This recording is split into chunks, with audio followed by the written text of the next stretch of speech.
Hello guys, आज हम exercise 13.2 के क्वेश्चन नंबर 15 टू 18 करेंगे। तो हम स्टार्ट करते हैं question number 15। One card is drawn at random from a well shuffled deck of 52 cards in which the following cases are the events E and F are independent. हमसे पूछा गया है कि एक कार्ड ड्रॉ किया गया well shuffled pack of 52 card में से, यानी 52 प्लेइंग कार्ड में से हमने एक कार्ड निकाला। उसके बाद ई और एफ हमें पार्ट्स में इवेंट दी गई है और उन्हें पूछा गया है कि इंडिपेंडेंट है या नहीं है। तो फर्स्ट पार्ट में हमें क्या बोला गया है, E the card drawn is paid, और एफ में बोला गया the card drawn is an ace. जब हमने इंडिपेंडेंट इवेंट्स की थी तो इंडिपेंडेंट इवेंट्स का जब हमने एग्जांपल लिया था तो ये वही एग्जांपल है, same.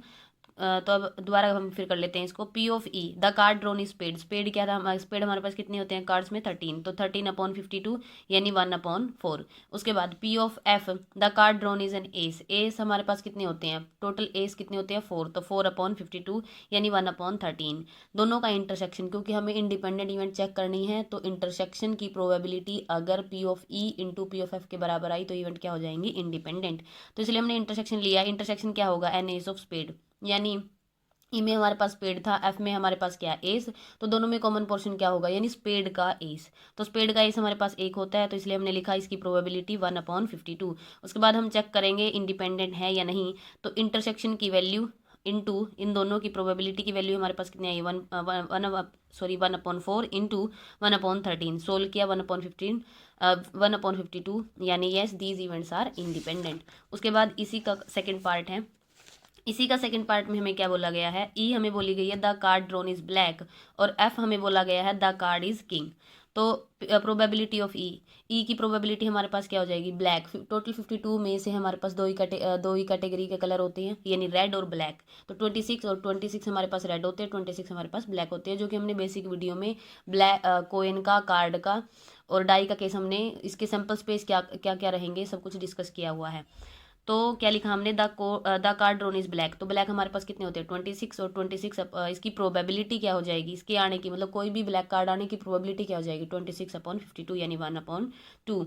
Probability of F, F हमारे पास क्या है, the card drawn is a king, तो किंग हमारे पास again ace king jack queen कितने होते हैं, 4 तो किंग हमारे पास कितने होते हैं 4, तो 4/52 यानी 1/13।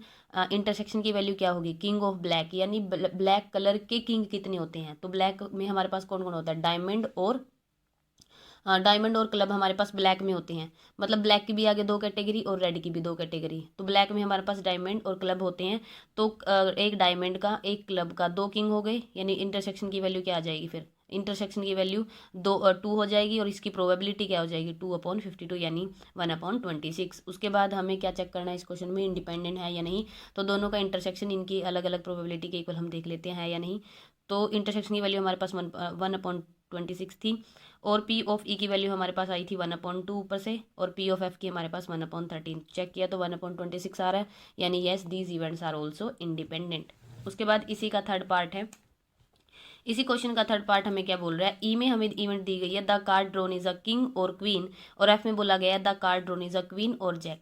यानी ई या तो क्वीन आई हो या फिर किंग आया हो ई में। तो किंग और क्वीन, किंग कितने होते हैं 4, क्वीन भी 4, तो 8/52 यानी दोनों में से कोई भी सॉरी मतलब किंग या क्वीन में से कोई भी एक कार्ड आने की प्रोबेबिलिटी 8/52। उसके बाद the card drawn is a queen और जैक, अगेन क्वीन और जैक कितने हो गए 8, तो उसकी भी प्रोबेबिलिटी हमारे पास क्या हो जाएगी 8/52। इंटरसेक्शन, इंटरसेक्शन क्वीन किंग और जैक और क्वीन, तो दोनों में कॉमन पोर्शन यहाँ क्या था हमारे पास, किंग और क्वीन, इसमें है क्वीन और जैक, तो क्वीन दोनों में कॉमन है, तो हमने इंटरसेक्शन में मेंशन किया क्वीन। तो दोनों इसकी प्रोबेबिलिटी क्या हो जाएगी, क्वीन हमारे पास कितनी होती है 4, तो 4/52। उसके बाद अगर हम इसका इंडिपेंडेंट इवेंट्स चेक करें तो इंटरसेक्शन की वैल्यू आई थी हमारे पास 4/52 इक्वल्स टू पी ऑफ ई की वैल्यू थी 8/52 मल्टीप्लाई पी ऑफ एफ की भी थी हमारे पास 8/52। चेक किया तो ये नॉट इक्वल आ रहे हैं, तो these events are not independent. उसके बाद है हमारे पास क्वेश्चन नंबर 16। क्वेश्चन नंबर 16 हमें क्या बोल रहे हैं, in a hostel 60% of the students read Hindi newspaper, 40% read English newspaper and 20% read both Hindi and English newspaper. A student is selected at random, find the probability that she read neither Hindi nor English newspaper. यानी इसकी probability क्या है, एक student क्या किया गया मतलब select किया गया रैंडमली, 60% उसमें से हिंदी न्यूज़पेपर वाले थे, 40 इंग्लिश और 20 जो बोथ हिंदी और इंग्लिश पढ़ते थे। तो इन्होंने प्रोबेबिलिटी किसकी पूछी है, probability that she read neither और नोर, यानी ना तो इंग्लिश ना तो हिंदी न्यूज़पेपर की प्रोबेबिलिटी। तो नाइदर और नोर का केस हमने कल कैसे डिस्कस किया था, तो हम नाइदर और नोर का केस देख लेते हैं। जैसे हमसे पूछा गया है पी ऑफ नाइदर इंग्लिश नोर हिंदी, तो नाइदर और नोर का केस हम कैसे करते हैं, पी ऑफ नाइदर ई, यानी ई का डैश, नोर कैसे देखते थे हम, नोर होगा हमारे पास जैसे हम लॉजिक गेट पढ़ते थे, और हमारे पास क्या होता है, सॉरी एन हमें नोट दिखाता है, और नोट और गेट थे, तो नोट और मिलके क्या देते हैं, एंड गेट। तो एंड में हम एंड किसको रिप्रेजेंट करता है, इंटरसेक्शन को, यानी हम यहाँ लिखेंगे इंटरसेक्शन, या तो आप या तो ये कोई केस उसी जैसा सिमिलर है, यानी ए डैश एंड बी डैश, यानी ए डैश एंड बी डैश दोनों का मीनिंग सेम है, यानी नाइदर और नोर। उसके बाद ई डैश इंटरसेक्शन एच डैश, यानी हमसे ये पूछा गया है। उसके बाद हम इस पर डी मॉर्गन लॉ अगर अप्लाई करें, कल हमने जैसे किया था वीडियो में, तो ई डैश इंटरसेक्शन एच डैश, तो क्या होना चाहिए, ई इंटरसेक्शन हमारा किस में चेंज हो जाएगा, यूनियन में, और एच और दोनों का डैश यानी होल डैश। तो ये डी मॉर्गन्स लॉ के अकॉर्डिंग ये इसके इक्वल हो गया। उसके बाद इसकी वैल्यू, यानी किसी के होने और किसी इवेंट के होने ना होने की प्रोबेबिलिटी का सम हमारे पास 1 होता है, तो यानी अगर प्लस इसी ई यूनियन एच इवेंट के होने, यानी ई यूनियन एच इवेंट के होने और न होने की प्रोबेबिलिटी का सम 1, तो इसकी वैल्यू अगर हम निकालें तो क्या हो जाएगा, P of E union H का dash is equal to 1 minus probability of E union H, तो हमारे पास ये वैल्यू आ जाएगी। उसके बाद हम रखेंगे 1 माइनस ये वैल्यू, जो इसको कैसे खोल सकते हैं आगे, ई यूनियन एच को पी ऑफ ई यूनियन का फॉर्मूला लगा के plus P of H minus दोनों का intersection, P of E intersection H, तो हमने वही लिखा है। तो देखो हमारे पास क्या बोला गया था, पी ऑफ एच, हिंदी कितने पढ़ते हैं 60% यानी 60/100, इंग्लिश यानी 40% तो 40/100, दोनों का इंटरसेक्शन जो दोनों पढ़ते हैं बोथ के लिए हमने लिखा 20/100। तो हमें निकालना क्या था, नाइदर और नोर का केस, जो हमने यहाँ डिस्कस किया है, जो हमने यहाँ निकाला है, तो नाइदर और नोर का केस। उसके बाद डी मॉर्गन्स लॉ के अकॉर्डिंग इसको खोला, हम कैसे लिख सकते थे इसको, पी ऑफ इंटरसेक्शन को हमने यूनियन में चेंज किया, होल का डैश, इसको 1 माइनस, जैसे कि हमने अभी निकाला है 1 माइनस, इसको आगे खोल दिया P of H plus P of E minus P of H intersection E, यानी मतलब जो हमने यहाँ तक किया है वो यही है सेम। उसके बाद इसके अगर आगे वैल्यू निकाले 1 माइनस पी ऑफ एच की वैल्यू 60/100, पी ऑफ ई की 40/100 पुट कर देंगे हम यही निकाल लेते हैं, इसमें आगे सेकेंड पार्ट आ गया। तो हमें वैल्यूज़ क्या दी गई थी, पी ऑफ एच की वैल्यू हमें क्या दी गई थी, पी ऑफ एच की वैल्यू है हमारे पास 60/100 प्लस पी ऑफ इसकी दी गई है 40/100 और माइनस इनका इंटरसेक्शन दिया गया है 20/100।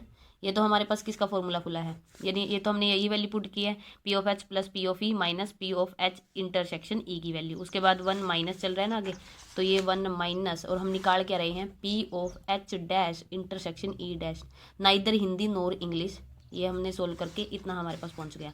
तो 1 माइनस अंदर वाले का अगर हम एलसीएम लेंगे तो 100, और यहाँ हो जाएगा 60 क्योंकि सेम ही है, तो प्लस 40 और माइनस 20। उसके बाद अगर हम आगे निकालें 1 माइनस 60 और 40 100, यानी 20 माइनस गए तो हमारे पास बचा 80/100, तो ये हो जाएगा हमारे पास 0 से 0, यानी कितना बचा 1 माइनस 8/10। आगे हम इसका एलसीएम लेंगे तो क्या हो जाएगा, 10 एलसीएम आने के बाद 10 माइनस 8, यानी कितना बचा हमारे पास 10 माइनस 8 2/10, तो हमारे पास कट के कितना आया 1/5। तो यानी neither Hindi, P of neither Hindi और नॉर इंग्लिश की प्रोबेबिलिटी हमारे पास कितनी आई है 1/5। उसके बाद है इसका सेकंड पार्ट हमें क्या बोल रहा है, if she read Hindi newspaper find the probability that she read English newspaper, यानी हमारे पास एक ऐसी 13.1 में हमने कंडीशनल प्रोबेबिलिटी पढ़ी, उससे मैच हो रहा है कि अगर वो हिंदी न्यूज़पेपर पढ़ती थी, इसकी प्रोबेबिलिटी क्या है कि वो इंग्लिश न्यूज़पेपर भी पढ़ती थी। यानी अगर जो हम फाइंड वाला केस लेते थे वो ई इवेंट लेते थे, और जो हमें दिया गया था उसको हम एफ इवेंट लेते थे, ताकि प्रोबेबिलिटी हमें किसकी निकालनी पड़े, P of E bye F E हमारे पास चलता रहे। सेम हम इसमें भी यही करेंगे। तो पी ऑफ ई हमने क्या लिया, फाइंड वाले में हमें क्या लिखा गया, इंग्लिश न्यूज़पेपर, तो ई से इंग्लिश हमने ऐसे लिख दिया, तो पी ऑफ ई हमारे पास हो गया 40/100। उसके बाद जो दिया होता था if she read Hindi newspaper, यानी ये गिवन है, फाइंड इसकी करनी थी, तो हमने हिंदी वाले को एफ लिया और ऊपर एच लिख दिया, यानी ये हिंदी वाला है, तो 60 हमारे पास दिया था पीछे कि हिंदी कितने पढ़ते हैं 60%, तो 60/100। उसके बाद हमें निकालना है P of E by F. अगर तो हम फाइंड वाला और दिया हुआ ई और एफ ऐसे लेके चलेंगे तो हमें हमेशा ये निकालना है P of E F by P of E by F, क्योंकि फिर हम उसके बाद हमारे पास कन्फ्यूजन ही नहीं होगी कि एफ बाई ई निकालना है या ई बाई एफ। अगर तो हम फाइंड वाली को ई लेते हैं और जो दिया गया उसको एफ लेते हैं तो हमेशा हम P of E by F से मतलब उससे ही आंसर सेम रहे, मतलब उससे ही आंसर सही आएगा।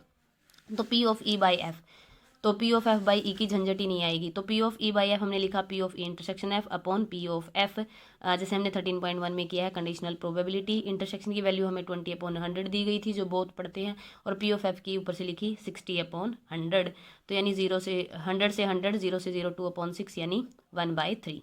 तो P of E by F हमारे पास कितना है 1/3। उसके बाद इसी का थर्ड पार्ट दिया गया है, if she read English newspaper find the probability that she read Hindi newspaper.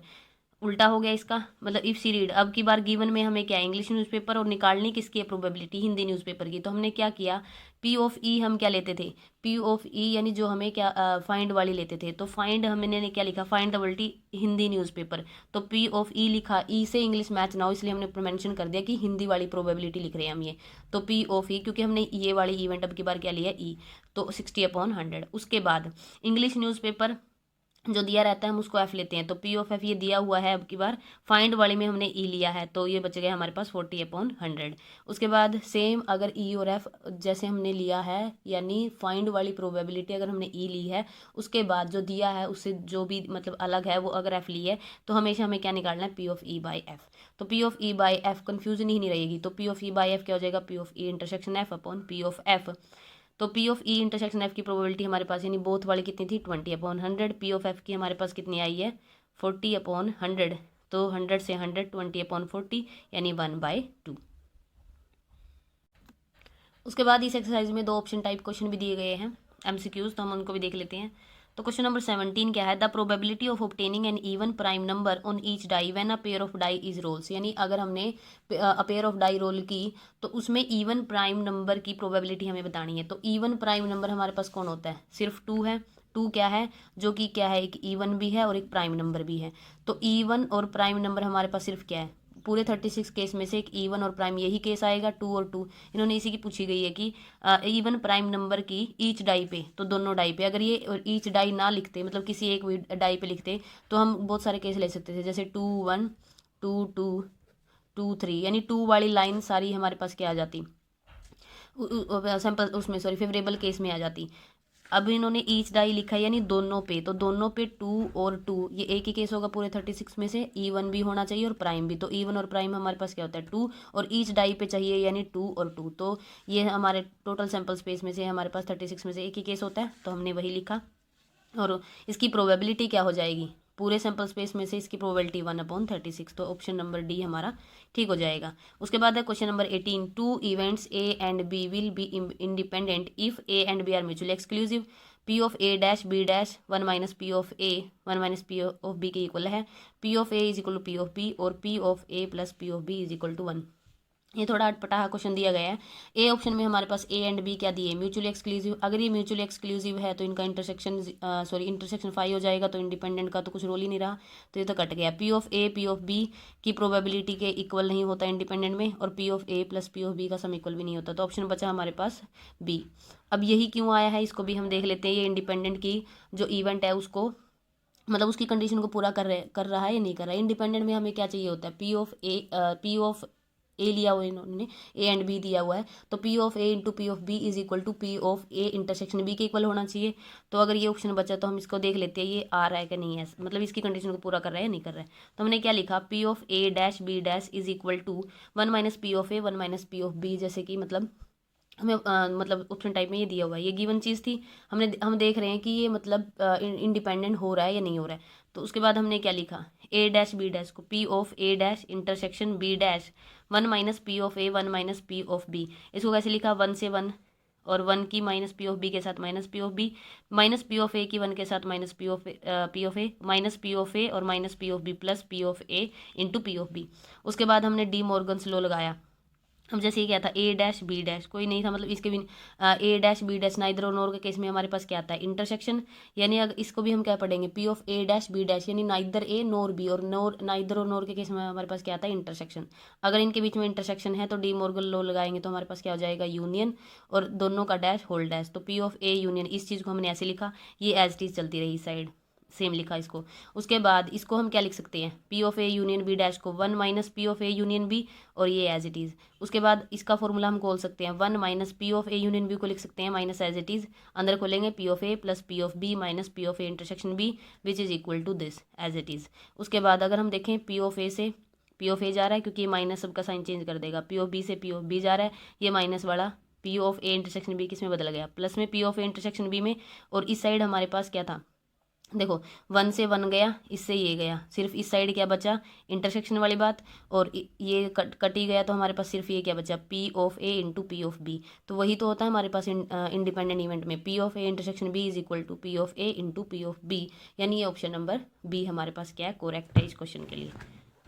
ये हमारे पास क्या हो जाएगा, option number B. Thank you guys.